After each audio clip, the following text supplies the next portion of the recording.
各位網友，大家好，歡迎嚟到另一集嘅忠言順耳啦。咁最近可能大家都睇到啦，無論係吳志森先生或者係鍾建華博士，都討論到一個港大博士生寫嘅論文。咁吳志森都問咗啲相當好嘅問題啊。咁我亦都作為一個圈內人啦，嘗試用呢一個視頻去嘗試解答下一啲吳志森先生嘅問題，同時都補充下啲鍾建華博士提供嘅資料。咁吳志森先生同大家講嘅時候咧，佢講有啲資料係一個佢嘅網友俾佢，關於一個論文發表嘅過程。咁呢個網友我諗好謙虛啦，咁同阿吳生講就話：我係只一個博士生嚟嘅啫咁。但係好明顯，我同大家講啦，從佢講嘅內容，呢一位網友一定係個老手嚟嘅，亦都過去有好多年嘅寫作經驗或者係發表論文嘅經驗。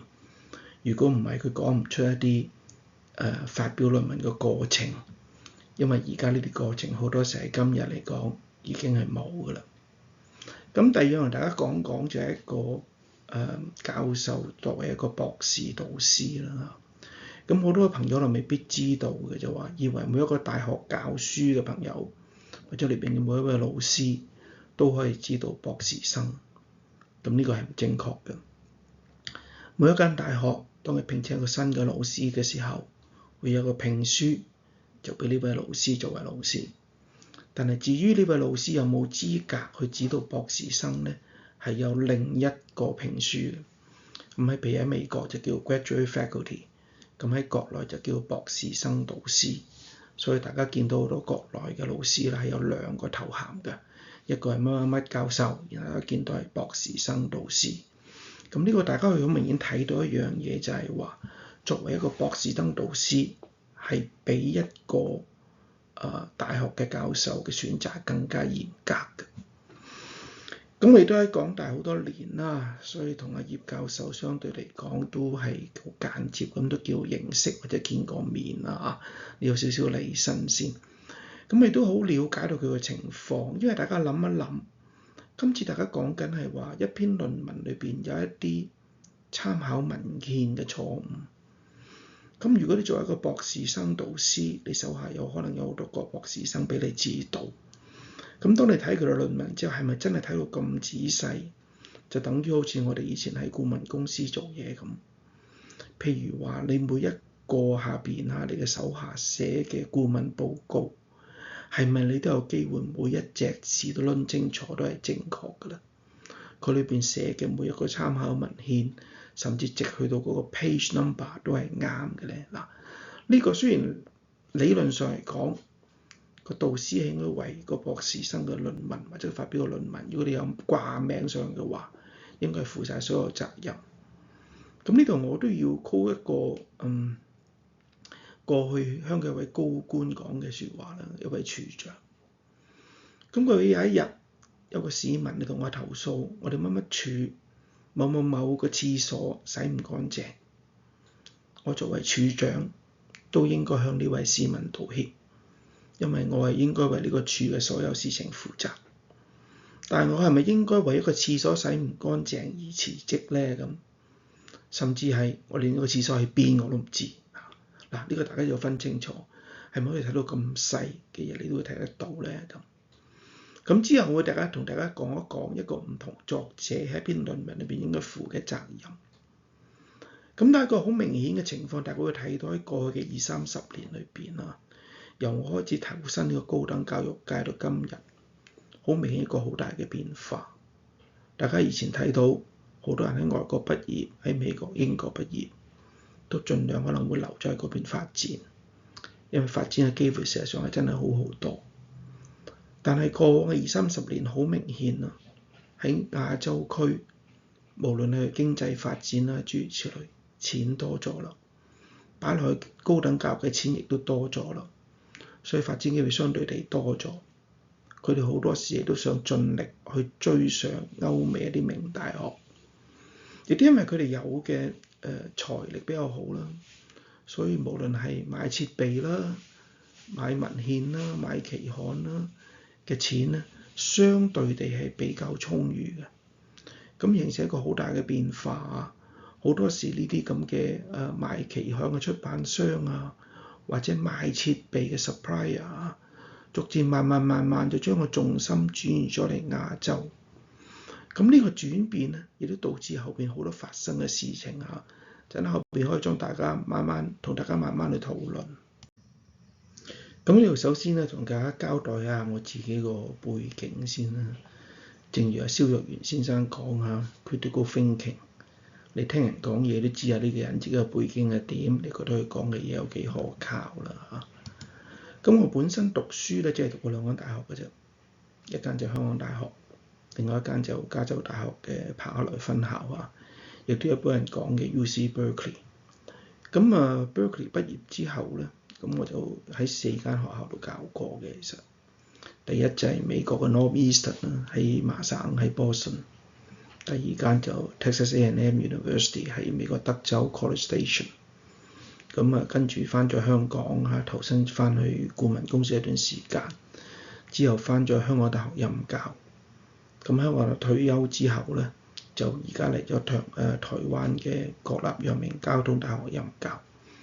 咁所以呢個經驗裏邊，大家睇到咧，我讀過香港嘅大學，讀過美國嘅大學，亦都教過美國嘅私立大學，教過美國嘅公立大學，香港教過書，亦都喺台灣教過書。咁呢啲學校裏邊嘅體制係截然不同嘅嚇。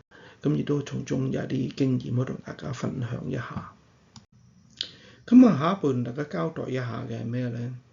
就係大家寫論文究竟嘅目的係乜嘢？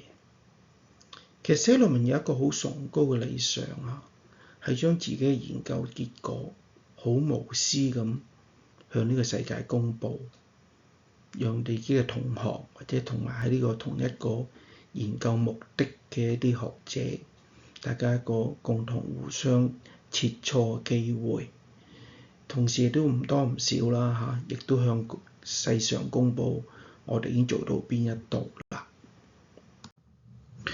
咁唔多唔少啦，每一篇論文一定背後喺到最後嘅時候有啲叫做參考文獻啊，英文叫 references。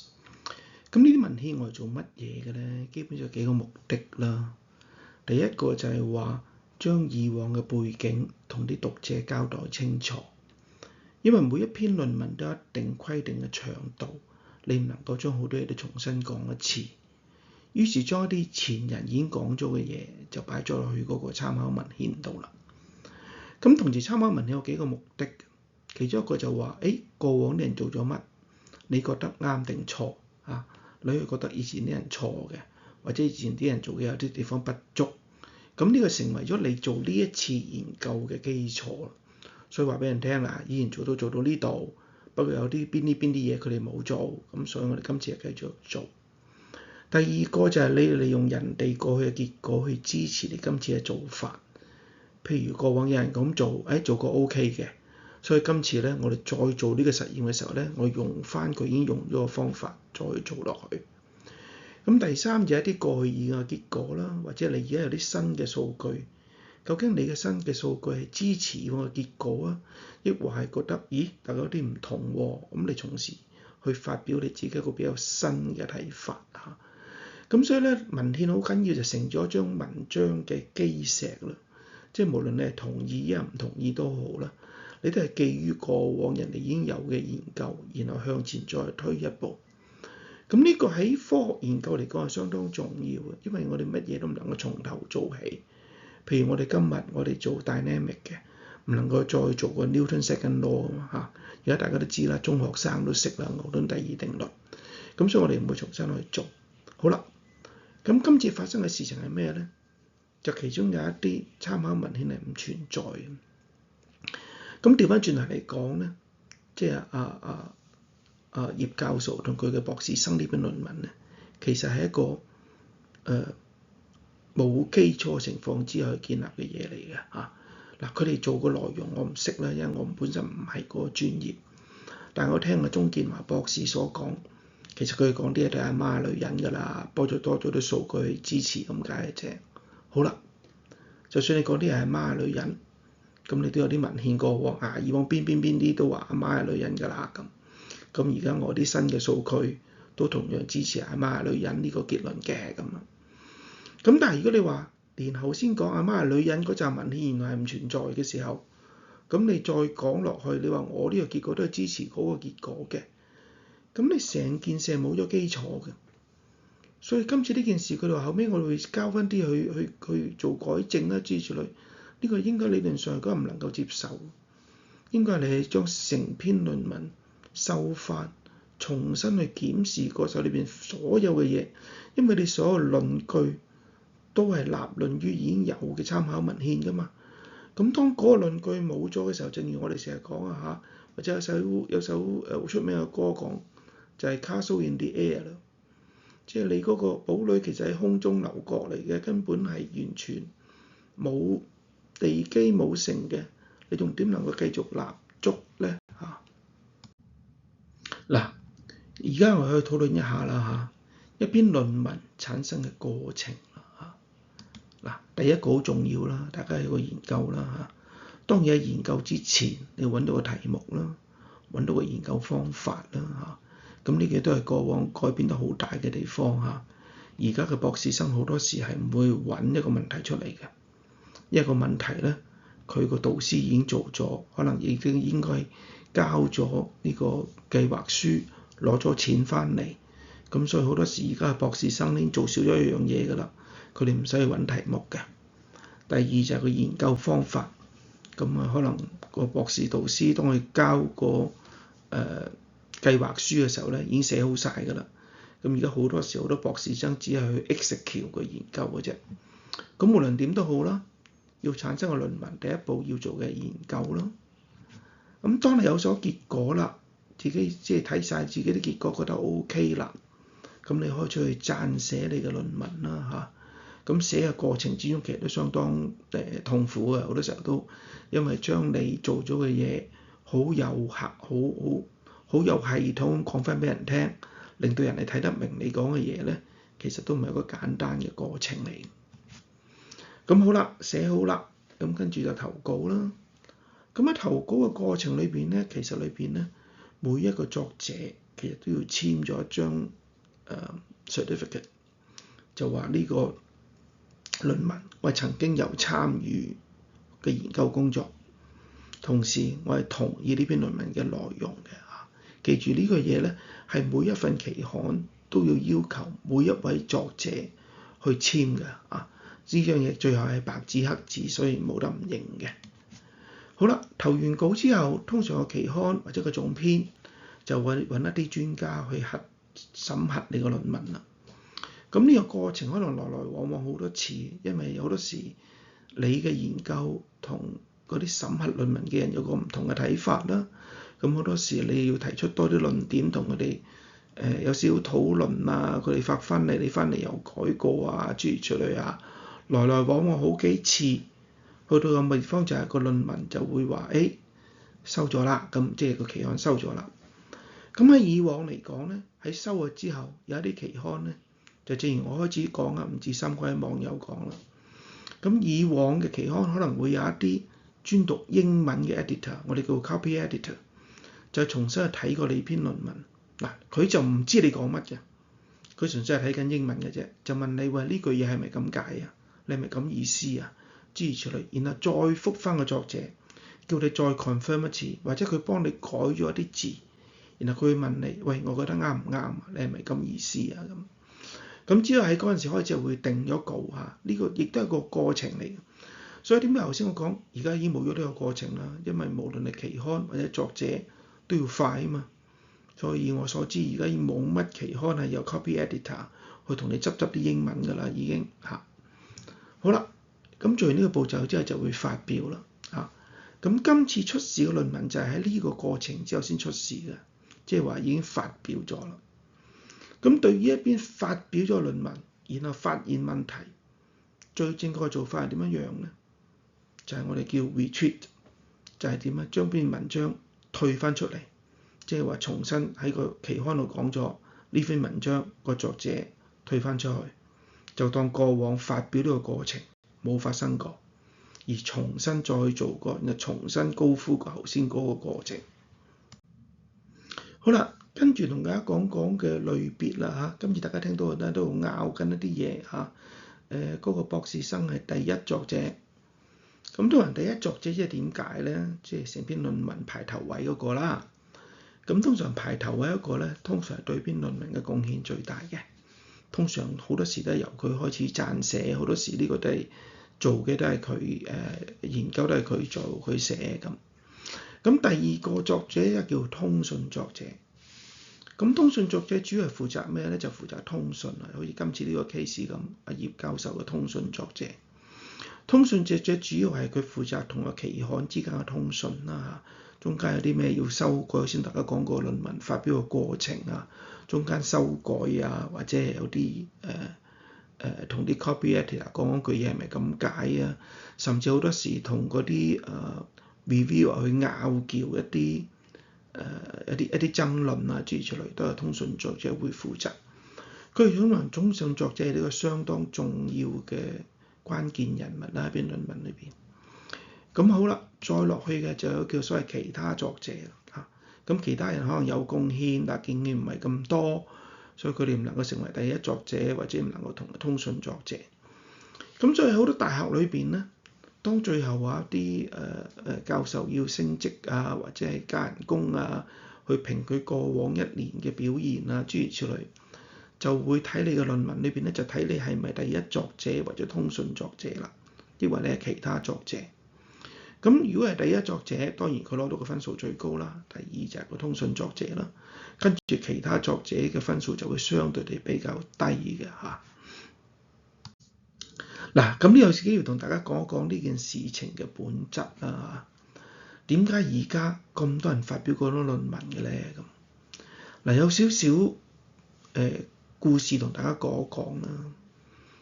我1989年嘅時候啊，都仲未讀完博士嘅時候開始揾工。咁我去咗美國嘅普渡大學去面試啦嚇 ，Purdue University， 亦都係全美工學院 Top 10嘅學校啊。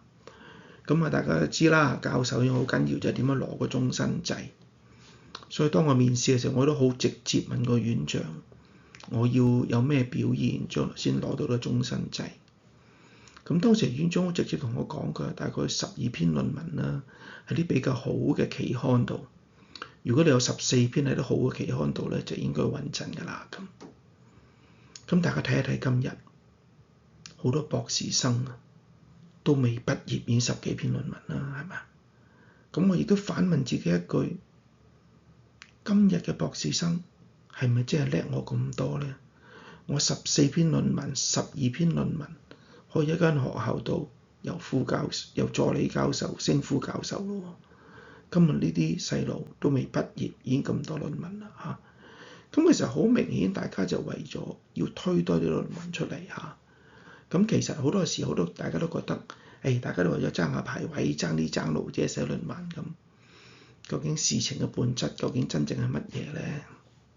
好明顯答到大家啦，一個字：錢。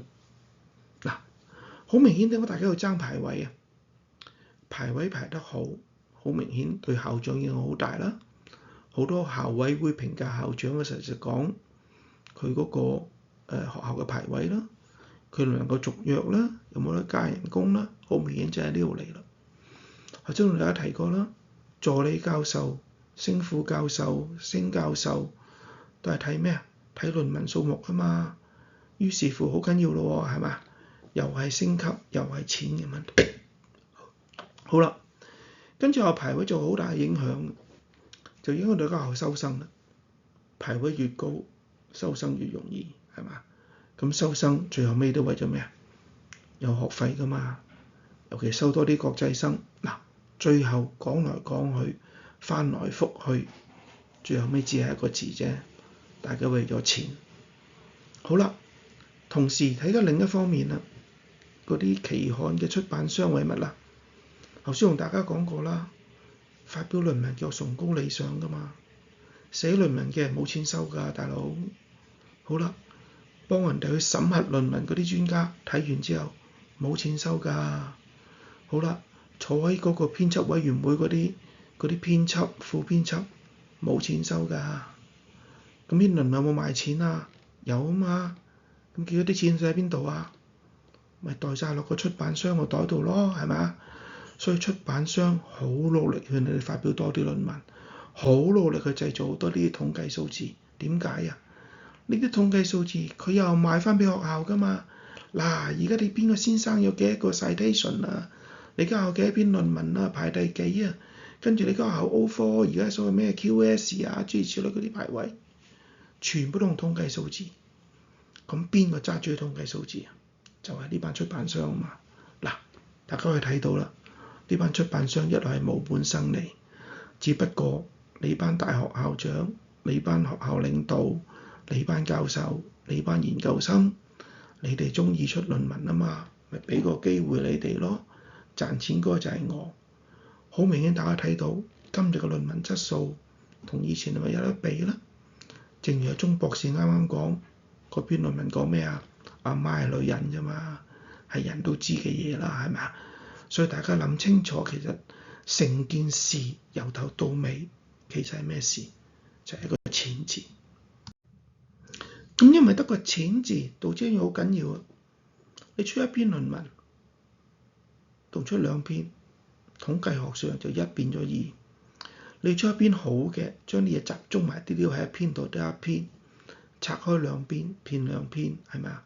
揾多幾個老友，加多幾個名上去，佢又寫幾篇，加多幾你個名上去，於是乎大家產嘅量係非常之多嘅。咁而家嘅論文質素係點啊？大家都係重量就不重質嘅，總之鬥多 citation 點嚟啊？而家有啲論文正話，你淨係括住佢1至7咁就得㗎啦。嗰篇論文講過咩啊？唔使理㗎啦，篩咗佢，塞咗落個 reference list 度，跟住個統計數字就會出嚟㗎啦。嗱，呢個而家就係而家個生態，有好多細大學嗰個大家發表論文嘅時候。咁無論係吳志森或者係阿鍾健華博士都講過，呢件事以後會點啊？咁尤其是鍾健華博士啦相當之悲觀。其實我都好悲觀，呢件事一定係不停重演。從10幾年前有一次我去雪梨大學訪問啦行到學校附近，見到每條電燈柱上面都貼住張紙。有冇人需要寫 term paper， 即係平時交功課嗰啲？有冇人需要寫論文啊？有冇人需要寫畢業論文啊？全部都有晒價錢喺度。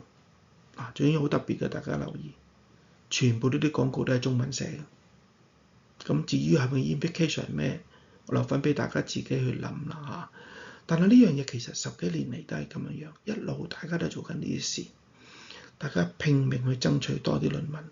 咁好簡單啦，喺過往香港發生嘅幾個好出名嘅 case 啦一個就科技大學嘅吳宏偉事件好明顯佢寫嗰本書入邊啲字咧，你只要識26個字母咧，你都會得到同一個結論㗎啦。嗰句係抄嘅，因為每個字母都一樣，唔需要識英文，唔需要識得解釋嗰句係點解。咁當時科技大學嘅首席副校長啦阿錢大康喺蘋果或者好多報紙度講得好清楚，呢件事我一定會徹查。咁結果點啊？有冇徹查？冇咗件事。嗰個被侵權嘅作者投訴到科大嘅校委會，冇人理。咁之後仲發生咩事啊？阿吳教授仲升咗講座教授，而家仲升埋科技大學廣州分校嘅校長啊！所以好多時你發現呢啲人做咗呢啲嘢，唔單止冇懲罰啊，個個都步步高升㗎。咁另一個好出名嘅就係港大嘅楊丹事件啦成篇論文入邊嘅數據係作出嚟嘅，唔係做出嚟嘅。呢篇論文仲有個好笑嘅地方就係，其中裏邊一個作者就係今日我哋嘅盧寵茂局長啊。人哋問佢發生咩事啊，佢都好老誠實咁答咗：我冇睇過篇論文。但係當時香港嘅記者可能質素唔係好夠，唔識得問：喂，你冇睇過點解你名掛上去啊？喂，你簽過張嘢嘅喎，我先同大家講過。你話睇過張論文，同意裏邊嘅內容嘅喎咁樣仲慘嘅就係，當時揭露呢件事嘅博士後，後尾被逼離開咗港大，咁去咗浸會繼續做博士後。咁巧，當時處理呢件事嗰位又係前大康教授，又轉咗去浸會大學做校長。咁你知係咩結果咯？結果呢位博士後就離開咗香港，返咗美國。如果大家有機會去睇嘅，呢位博士後當時係喺湛國陽嘅彌敦道交易所接受過訪問，講緊呢個學術上嘅倫理嘅。咁但係究竟呢啲有學術倫理去將呢啲唔公平嘅事公開出嚟嘅人有咩結果咧？大家睇到。咁呢件事有少少唔同嘅。最後尾楊丹教授都離開咗港大，返咗國內一間叫西湖大學嘅教授任教。西湖大學呢間大學喺邊我唔係好知道嚇。咁所以其實大家好明顯睇到一樣嘢，就係呢啲事件係會不停咁重現，因為而家每一間大學都去努力去爭取呢個排位。咁遲啲有一集我同大家講過呢個排位啦嚇。大家見到排位呢樣嘢好好笑嘅，即係有時嚇好明顯，大家睇到香港城市大學排位係全世界最國際化嘅大學，大家有機會行入去睇睇啦。裏邊冇人講英文，咁咩叫最國際化咧？我諗極都唔明嚇。咁另外大家睇到啦嚇，我讀過兩間大學，咁今年大家有留意新聞嘅 UC Berkeley， 淨係今年2個諾貝爾獎，過往5年4個諾貝爾獎，個排位低過港大啊。咁你話你相信邊啲排位咧？呢個大家自己仔細啲去諗諗。未來嘅發展，咁究竟嚟咪會點咧？咁今時今日，我諗呢種爭排位、爭呢啲嘢嘅情況一路會發展落去。咁而家逐漸就好多美國大學開始就講咗一句啦：我唔同你玩呢個遊戲啦。咁唔通我唔知我排位好過你咩？係嘛？最明顯大家知道好多年前啊，而今年嘅排位我都冇花時間去睇。曾經有一年香港大學係排18，史丹福大學排19，咁即係話香港大學排名喺史丹福之上。咁有個記者心水清問我哋校長：如果你個仔仔咧又考到港大，又考到史丹福，佢去邊度讀啊？咁大家可以想像到呢個問題其實係幾尷尬。好啦，今日就同大家講到呢度啦。如果大家有咩意見嘅，可以留言啦嚇。如果大家喜歡呢個視頻，可以俾個 like 我，或者同朋友去分享啦。當然更重要嘅就係希望歡迎大家免費加入呢個頻道。如果啲網友係唔想公開留言嘅，就可以直接 email 俾我啦。仲有我呢個頻道過往嘅所有嘅 video 咧，我哋都分門別類擺咗喺呢一個網頁上面嘅，大家可以喺度好容易揾翻我哋以往有嘅節目。好啦，同大家講到呢度啦，多謝晒大家。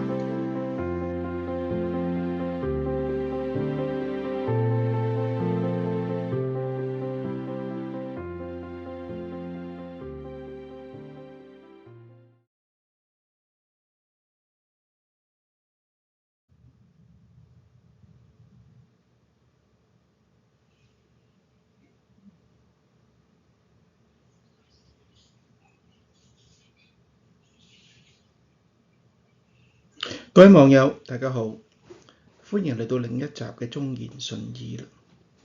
咁最近可能大家都睇到啦，無論係吳志森先生或者係鍾建華博士，都討論到一個港大博士生寫嘅論文。咁吳志森都問咗啲相當好嘅問題啊。咁我亦都作為一個圈內人啦，嘗試用呢一個視頻去嘗試解答下一啲志森先生嘅問題，同時都補充下啲鍾建華博士提供嘅資料。